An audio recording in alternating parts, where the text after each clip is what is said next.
আমরা যারা এখানে এসেছি আমাদেরকে নিয়ে এসেছেন কে? আল্লাহ। জোরে বলেন কে? আল্লাহ।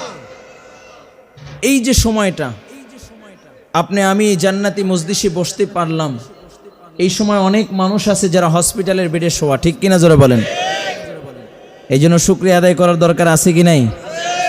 আল্লাহ বলেন লা ইন শাকারতুম লা আযীদান্নাকুম ওয়া লা ইন কাফারতুম ইন্না আযাবী লাশাদীদ।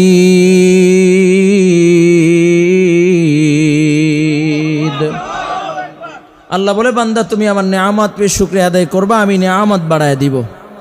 আর নেয়ামত পেয়ে না শুকরিয়া করবা, নেয়ামত ছিনিয়ে নেবে এবং কঠিন আযাবের ভিতরে ফেলবো। এই জন্য শুকরিয়া কার আদায় করব? পয়গম্বর মূসা আলাইহিস সালাতু ওয়াস সালাম একদিন তুর পাহাড়ে যাচ্ছেন আল্লাহ তাআলার সাথে কথা বলার জন্য। পথের ভিতরে একজনের সাথে দেখা, বলে আল্লাহর পয়গম্বর কোথায় যাচ্ছেন? বলে তুর পাহাড়ে আল্লাহ তাআলার সাথে কথা বলার জন্য যাচ্ছি। বলে পয়গম্বর আল্লাহ তাআলা আমাকে প্রচুর সম্পদ দিয়েছে, অঢেল সম্পদ দিয়েছে, একটু রব্বে কারীমের কাছে জিজ্ঞাসা করবেন কিভাবে আমি আমার সম্পদ কমাবো। আচ্ছা, সম্পদ মানুষ কমাইতে চায় না বাড়াইতে চায়? আর সে বলতেছে আপনি আল্লাহর কাছে জিজ্ঞাসা করবেন কিভাবে আমি কমাইতে পারবো। বলে ঠিক আছে। সামনের দিকে অগ্রসর হয়েছে, আরেকজনের সাথে দেখা। বলে আল্লাহর পয়গম্বর আমি খুব অসহায়ের ভিতরে আছি, আমার থাকার জন্য বাসস্থান নাই, ছাপড়ার একটা ঘর আছে নরবর, আমার খাবার কোনো ব্যবস্থা নাই, পরনের কোনো কাপড়ও নেই, একটু আল্লাহ তাআলার কাছে জিজ্ঞাসা করবেন কিভাবে আমি সচ্ছলতায় আসব। সামনের দিকে অগ্রসর হচ্ছে, পথের ভিতরে একটা মানুষের মতো দেখা যায়, তবে মানুষের মতো আকৃতি নেই, অঙ্গ প্রত্যঙ্গ নেই, কথা বলতেছে। আল্লাহর পয়গম্বর মূসাকে ডাক দিয়া বলে মূসা একটু আল্লাহর কাছে জিজ্ঞাসা করবেন আল্লাহ তাআলা আমাকে কেন বানাইছে। আল্লাহর পয়গম্বর মূসা আলাইহিস সালাতু ওয়াস সালাম তুর পাহাড়ে গেলেন। কথোপকথন করে যখন আসলেন, পথের ভিতরে ওই ব্যক্তির সাথে দেখা।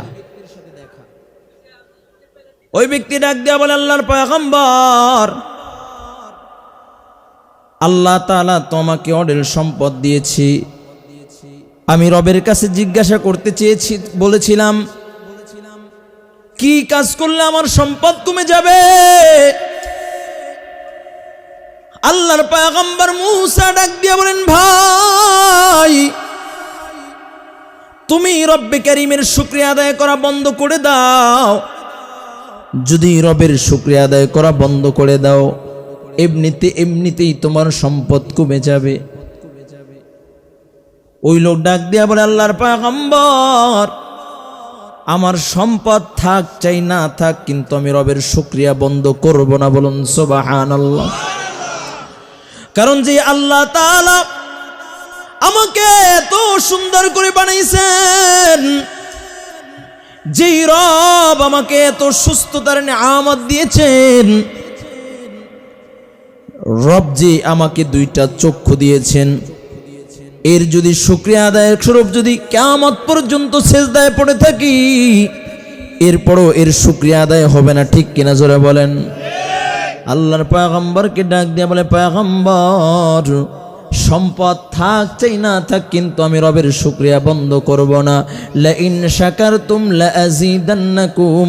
নিয়ামত পেয়ে যখন বান্দা নিয়ামতের শুকরিয়া আদায় করে, আল্লাহ তাআলা নিয়ামত বাড়ায় দেয়। বলুন সুবহানাল্লাহ।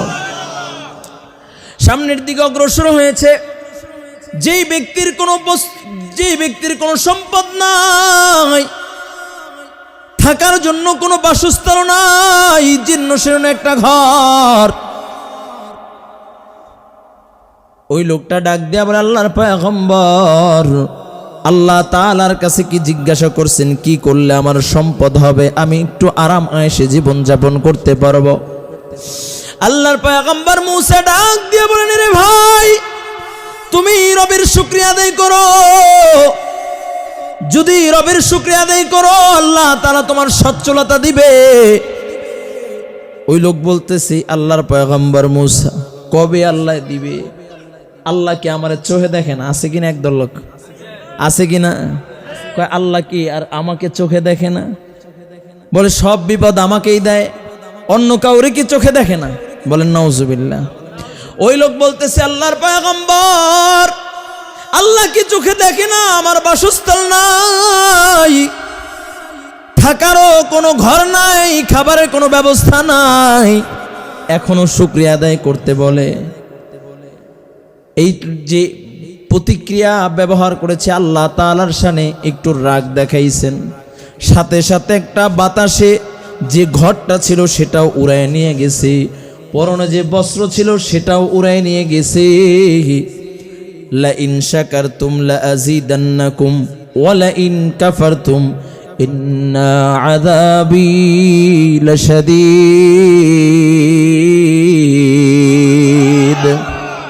না শুকরিয়া করছে তো আল্লাহ তাআলা নিয়ামতকে ছিনিয়ে নেবে এবং কঠিন আযাবের ভিতরে ফেলবে। সামনের দিকে অগ্রসর হয়েছে, ওই যে অঙ্গ প্রত্যঙ্গ নাই, একটা মানুষের মতো পড়ে রয়েছে। ডাক দিয়ে বলে আল্লাহর পয়গম্বর, আপনি কি আল্লাহর কাছে জিজ্ঞাসা করেছেন কি জন্য আল্লাহ আমাকে বানাইছেন? বলে জিজ্ঞাসা করছি, আল্লাহ তাআলা তোমাকে বানাইছে, জাহান্নামের ভিতরে একটা ছিদ্র আছে, ওই ছিদ্রর মাপ অনুযায়ী আল্লাহ তোমাকে বানাইছে, তোমাকে দিয়া ওই জাহান্নামের ছিদ্রকে বন্ধ করবে। ওই আল্লাহর বান্দা চোখের পানি ছাড়িয়া বলে আলহামদুলিল্লাহ। আল্লাহর পয়গম্বর মুসা ডাক দিয়া বলে, রে ভাই, তোমাকে দিয়া জাহান্নামের ছিদ্র বন্ধ করবে, আর তুমি এই পর্যায়ে তুমি আলহামদুলিল্লাহ বলে শুকরিয়া আদায় করলা, কারণ কি বুঝলাম না। ও লোক বলতেছে আল্লাহর পয়গম্বর, আল্লাহ সূর্য বানাইছেন মানুষের জন্য, পাহাড় পর্বত চন্দ্র সূর্য যাহা কিছু আছে সব কিছু আল্লাহ তাআলা মানুষের খাদেম হিসেবে বানাইছেন, কিন্তু আল্লাহ তাআলা আমাকে রবের কাজের জন্য বানাইছেন। আমাকে দিয়ে আল্লাহ তাআলা তার কাজ জাহান্নামের ছিদ্র বন্ধ করবে, এই জন্য বানাইছেন। যেহেতু আল্লাহ আমার কথা স্মরণ করেছেন, আমাকে তার জন্য বানাইছেন, এই খুশিতে আমি শুকরিয়া আদায় করলাম। আল্লাহর পয়গম্বর তাকায়া দেখে সাথে সাথে আল্লাহর বান্দা স্বয়ং সম্পূর্ণ একটা মানুষ হয়ে যায়। লা ইন শাকারতুম লা আযীদান্নাকুম ওয়া লা ইন কাফারতুম ইন্না আযাবী লাশাদীদ।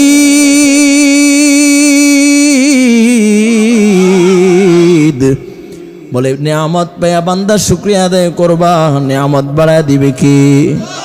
নিয়ামত পেয়ে না শুকরিয়া করবা, নিয়ামত ছিনিয়ে নিবে কি? এই জন্য শুকরিয়া আদায় করবো কার? আরো জোরে বলো কার? মুসলমানের আওয়াজে বলো কার? একটা ডাক দাও ইয়া আল্লাহ, আরো জোরে বলো ইয়া আল্লাহ। হাত দুইটা আসমানের দিকে তুইলা দাও, ডাক দাও আল্লাহু আকবার, আরো জোরে বলো আল্লাহু আকবার। এরে যুবক ভাই, রবকে মাঝে মাঝে ডাকবা। এই জবানটা তো রব বড় মোহাব্বত করে দিয়েছে। এই মুখের ভিতরে জিহ্বা আছে, দাঁতও আছে। গরুর মুখের ভিতরে জিহ্বা আছে, দাঁতও আছে, কিন্তু কথা বলতে পারে না।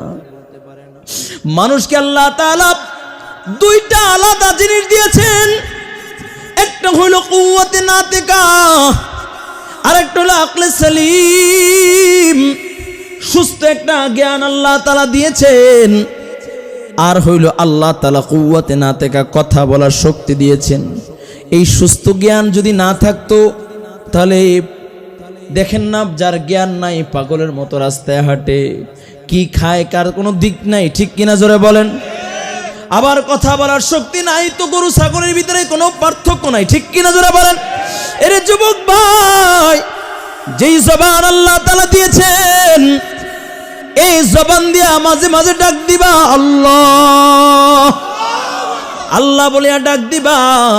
এই জবান দিয়ে আওয়াজ করে বলবা সুবহানাল্লাহ, আলহামদুলিল্লাহ, আল্লাহু আকবার, লা ইলাহা ইল্লাল্লাহ, লা ইলাহা ইল্লাল্লাহ। পারবা তো ইনশাআল্লাহ? পারবা তো? আল্লাহ তৌফিক দান করুক, বলুন আমিন।